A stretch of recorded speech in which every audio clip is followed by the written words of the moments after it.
इस लेसन में भी कुछ हम क्वेश्चन सॉल्व करेंगे, यहाँ पे भी हम फैक्टराइजेशन यूज करेंगे। और अगेन मैं आपको कहूंगी कि आपको फैक्टराइजेशन अच्छी तरह आनी चाहिए, आपको फार्मूलाज अच्छी तरह आने चाहिए जो कि हमने फैक्टराइजेशन के चैप्टर में डिस्कस किए थे। उसके बाद ये क्वेश्चन सॉल्व करने बहुत आसान हो जाएंगे।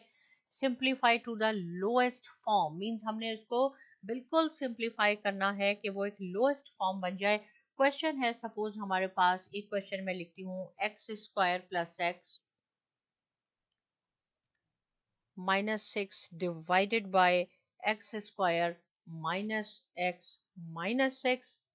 इसको हमने मल्टीप्लाई करना है। देखें बीच में मल्टीप्लाई का निशान है। X square minus 4 divided by x square minus 9।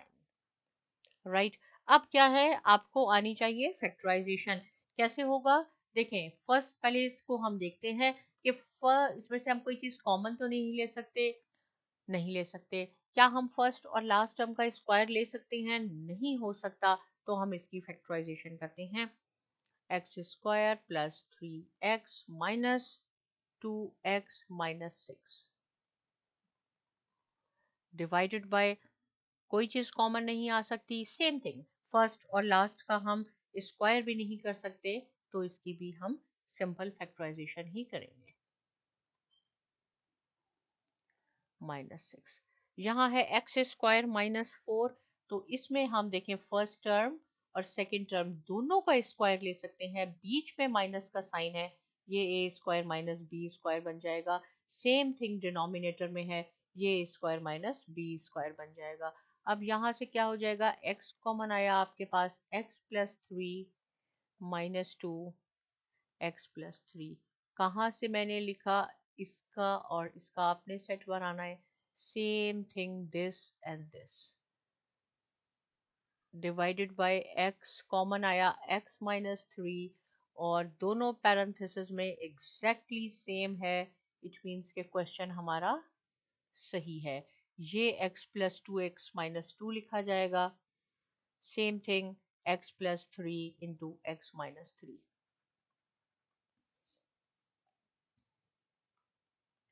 यहाँ देखें x प्लस 3 कॉमन आ गया क्योंकि दोनों में है, मल्टीप्लाई बाय x माइनस 2। यहाँ x माइनस 3 है आपके पास, into x plus 2 multiply by x plus 2 into x minus 2 divided by x plus 3 into x minus 3। Right, बीच में देखें क्या है, मल्टीप्लाई है। मल्टीप्लाई है, इट मीन्स हम क्रॉस मल्टीप्लाई में भी इसको कर सकते हैं सिंप्लीफाई। ये x प्लस 3 यहाँ है, x प्लस 3 यहाँ है, बिल्कुल ये आपस में क्रॉस हो जाएंगे। और हमारे पास क्या रह गया, यहाँ पे x प्लस 2 है, ये x प्लस 2 है, ये आपस में कैंसिल हो गया।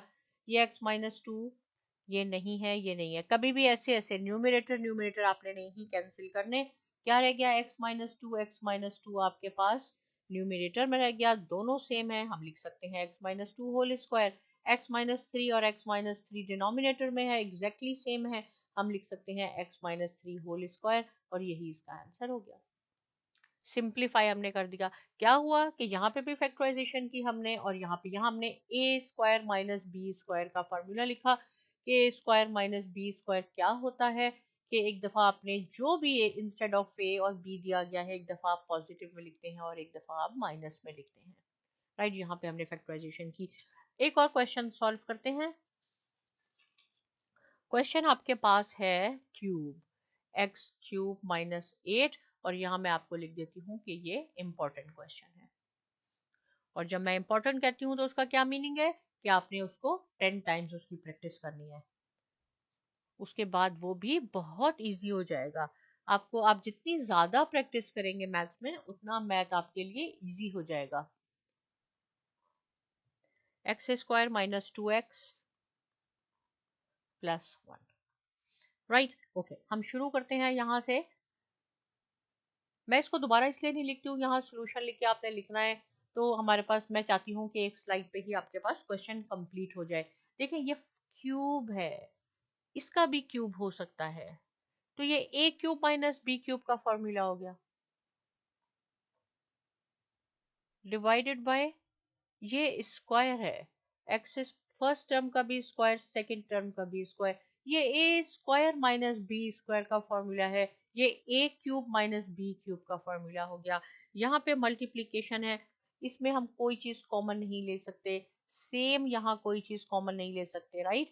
फर्स्ट और लास्ट टर्म का हम स्क्वायर भी नहीं ले सकते, तो इसके बाद हमारे पास बचती है सबसे सिंपल फैक्टराइजेशन की प्लस माइनस करें तो सेंटर टर्म आ जाए, और जब मल्टीप्लाई करें तो product of first and last term आ जाए। सेम थिंग हम यहाँ करेंगे, बल्कि ये तो एक फॉर्मूला है हमारे पास a माइनस बी, राइट, क्योंकि ये 1 है, सॉरी ये तो हमारे पास एक फॉर्मूला मौजूद है। ये किसके इक्वल हो जाएगा, ये इक्वल है x माइनस 1 होल स्क्वायर के। कैसे हुआ मैं यहाँ आपको करके दिखा देती हूँ।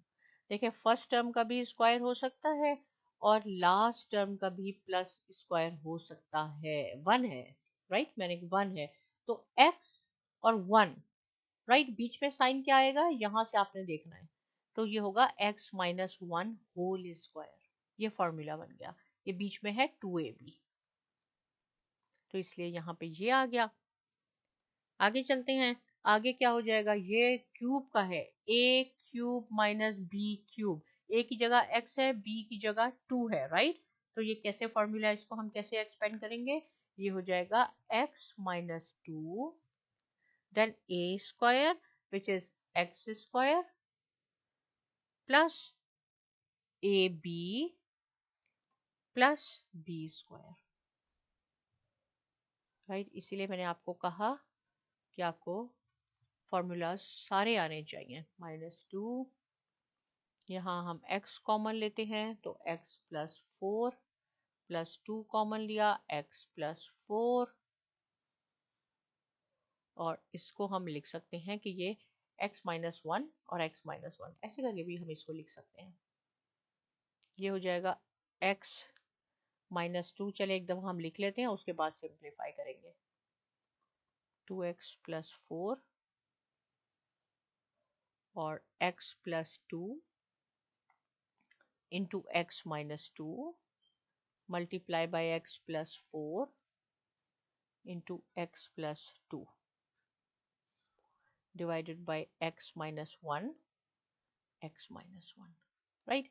देखिए ये x माइनस 2 है, ये x माइनस 2 है, ये क्रॉस हो जाएगा आपस में, और x प्लस 2 और ये x प्लस 2 आपस में कैंसिल हो गया,